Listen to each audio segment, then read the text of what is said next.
Chapter 10. Practices I find helpful in the face of suffering. Let me pause here and offer a reflection on how we can sustain our determination in the face of situations that seem daunting, even hopeless. It is human to feel discouraged when confronted with terrible suffering with no perceivable end in sight. This is the experience for those in Tibet and for so many who have aspired for freedom under oppressive regimes.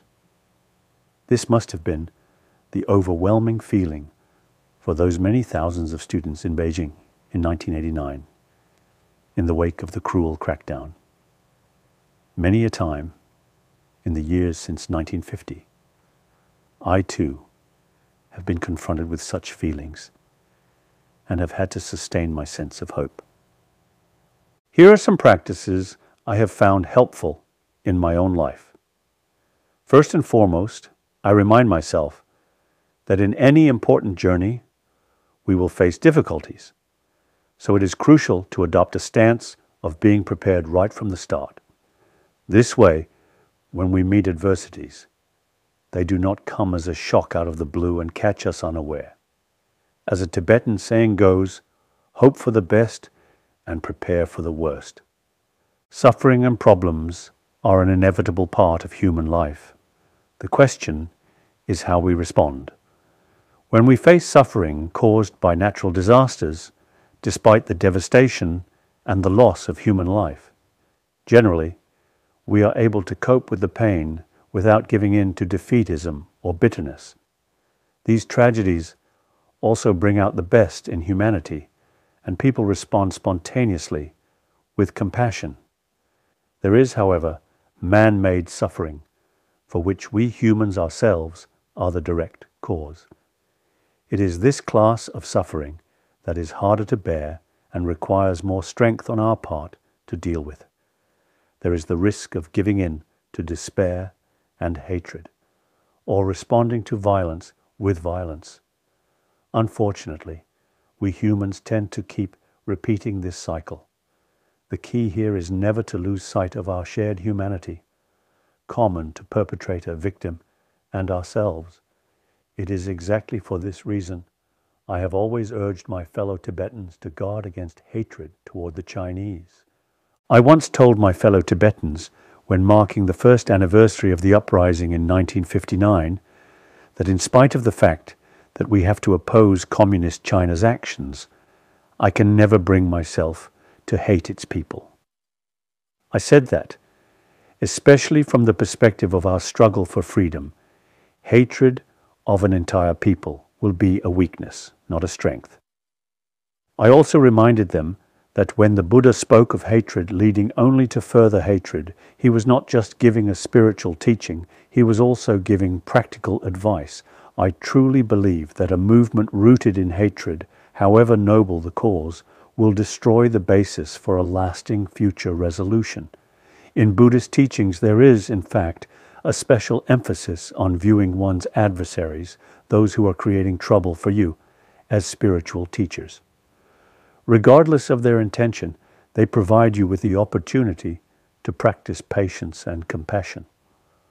Our adversaries are our most valuable teachers. This is a demonstrable fact of life. While our friends can help us in many ways, it is our adversaries who provide us the challenge to develop the virtues essential for cultivating peace of mind and bringing us true happiness. Personally speaking, as a follower of Mahayana, a system of Buddhism that I personally refer to as the Sanskrit tradition, which we Tibetan Buddhists share with Chinese Buddhism, I have a deep appreciation for the ancient nation of China in preserving the Buddhist tradition. Buddhism came to China about 4 centuries before it arrived in Tibet. Many texts that are lost in their original Indian language today survive in Chinese translation, such as the famous 5th century Buddhist logician Dignaga's work, Hetumukha. Within the 2 Tibetan canonical collections of Kangyur, translation of scriptures, and Tengyur, translation of treatises, there are several important texts translated from Chinese. The Chinese commentary on the famed Mahayana scripture Samdhinirmokana Sutra, Unraveling the Intent, by the Korean monk Wonchuk, is highly admired in the Tibetan monasteries. Numerous schools of Mahayana Buddhism emerged, developed, and flourished in China. For example, Tiantai, Huayan, Sanlun, Pure Land, and Chan. Admirably, it is only in the Chinese tradition that the lineage of full ordination for women as bhikshuni, fully ordained nuns, has survived, traceable all the way back to the time of the Buddha. The continued existence of this women's full ordination tradition gives me great joy. Among the numerous Chinese monastics I have met over the years, in Taiwan and in the West, two who inspired me most in the richness of the Chinese Buddhist tradition were the revered Chan master Sheng Yen and the great Chinese Vinaya master Dalai. I have had the opportunity to engage in formal dialogues with both on our two Buddhist traditions, Tibetan and Chinese, with the latter once also in New York. I even had the aspiration to visit the sacred Buddhist site of Mount Wutai Shan with Master Dalai, so that we could conduct a reading in Chinese, Tibetan, and Sanskrit of Nagarjuna's famed treatise on the Middle Way, which is dear to both Tibetan and Chinese Buddhism.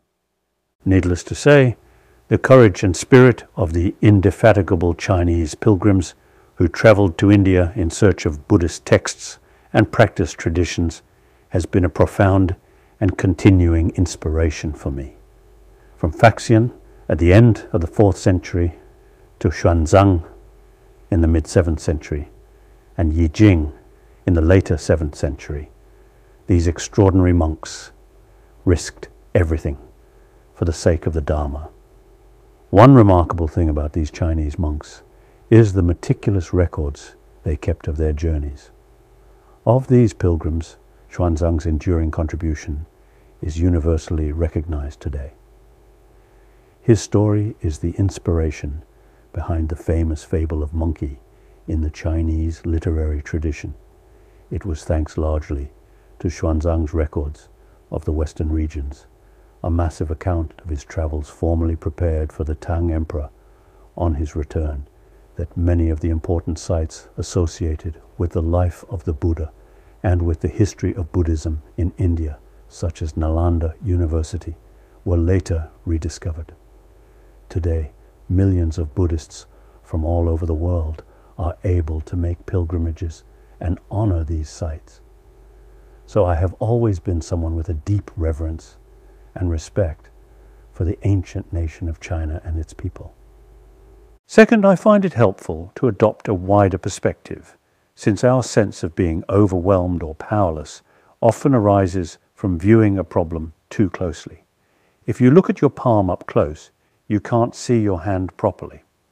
By looking too closely, we get fixated and our perspectives narrow. In contrast, if we can situate the given problem in a larger context, we are then able to appreciate its complexity, its causes, effects, and interconnections, allowing us to choose a course of action that is more in tune with reality and has greater likelihood of success.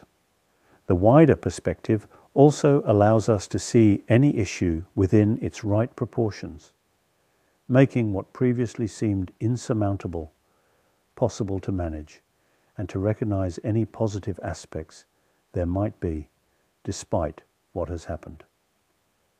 The embracing of this kind of wider perspective also makes it possible for us to see the opportunities a specific adversity might bring.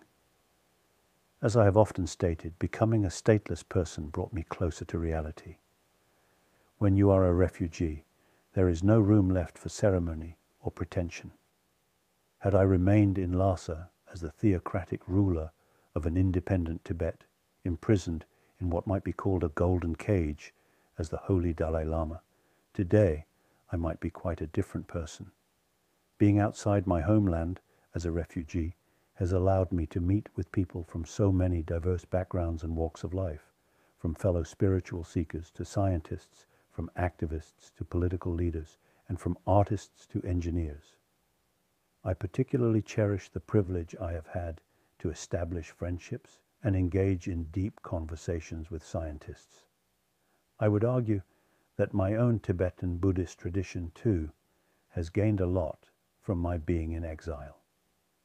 Today, we have successfully instituted the Geshe degree, highest monastic academic accomplishment.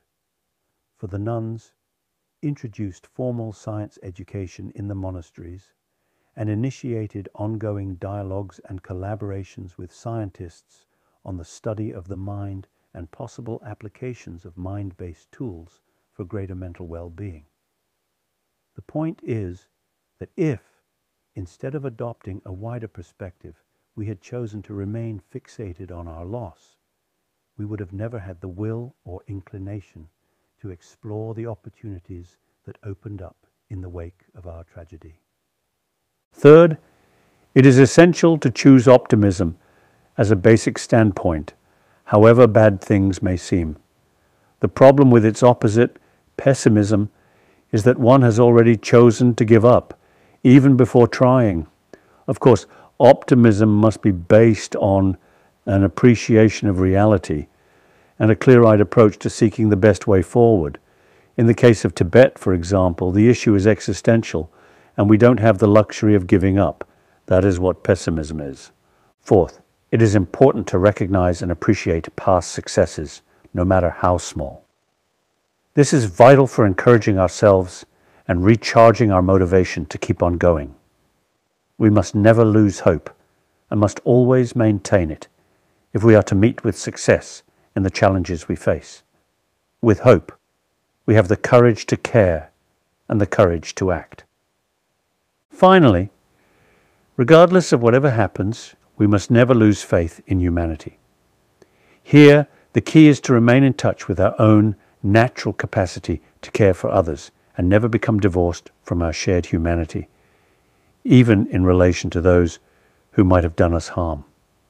Personally, I find this basic altruistic orientation of the heart to be the source of my greatest strength and courage. Every morning when I get up, I remind myself I am just another human being, one among the billions on this earth. We are all the same, each and every one of us wishing to be happy and not wanting suffering. As social beings, we seek connection with others and find joy through them. There is no such thing as my own independent interest separate from others, because our well-being is interconnected with the well-being of others. With this in mind, I chant these verses from the 8th century master Shantideva. All those who are happy in the world are so because they desire happiness for others. All those unhappy in the world are so because they desire only their own happiness. Therefore, if one does not switch the outlook of self-centeredness to other-centeredness, let alone the attainment of enlightenment, even in this life, there can be no joy. As long as space endures, as long as sentient beings remain, until then, may I too remain and dispel the miseries of the world. Chanting these verses gives me deep inspiration and reinforces my determination on a daily basis. We are all the same human beings sharing this small planet. We all happen to have been born here at this time in the long history of humankind. At most, we have a lifespan of about 100 years. This is but a blip in the great age of our planet. What matters most is what we do with our short life. If we live our life divorced from our shared humanity, embroiled in discord and division, and causing harm, what a waste of our precious life. If we choose to live our life caring for others, our human family and fragile planet, we will have made our life meaningful. So, when the final day comes, we will look back without regret and feel that our life on this earth has been worthwhile.